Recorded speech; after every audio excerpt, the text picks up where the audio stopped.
मित्रांनो, साई कृपा फ्री डिशमध्ये आपलं स्वागत आहे। आजचा मुद्दा आहे आपला विषय आजचा MPG 2 बॉक्स आणि MPG 4 बॉक्स। आपल्याला MPG 2 आणि MPG 4 बॉक्समध्ये काय फरक आहे हे मी तुम्हाला सांगणार।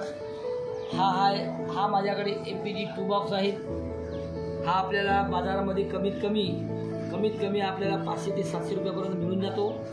आणि हा आहे माझ्याकडे MPG 4 बॉक्स। हा तुम्हाला बाजारामध्ये कमीत कमी 1000 ते 2000 रुपयापर्यंत मिळून जाईल।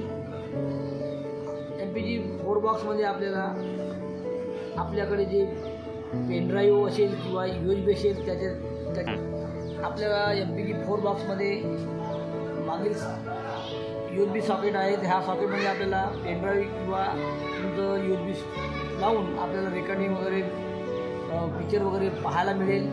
आणि जे HDMI केबल मार्फत तुम्हाला फुल HD पिक्चर क्वालिटी मिळेल, 1080 मेगापिक्सलवाली क्वालिटी मिळेल।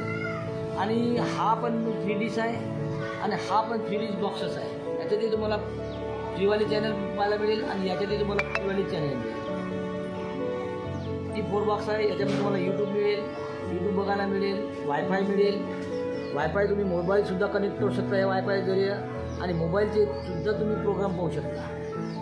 आणि हा MPG 2 बॉक्स आहे। याच्यामध्ये तुम्हाला कसलंही HDMI सॉकेट मिळणार नाही, USB सॉकेट मिळणार नाही आणि याच्यात यूट्यूब पण मिळणार नाही। हा आपल्या बाजारामध्ये 500 ते 700 रुपये मिळेल आणि हा आपल्याला 1000 पासून तर 2000 पर्यंत मिळेल। तर तुम्ही एक विनंती आहे की तुम्ही येणाऱ्या काळामध्ये MPG 4 बॉक्स वापरावे, कारण क्लिअरिटी चांगली मिळेल आणि MPG 2ची क्लिअरिटी कमी मिळेल। दोन्ही याच्यात फ्री चॅनल्स मिळतात। कसलाही तुम्हाला मासिक शुल्क देण्याची गरज नाही आहे।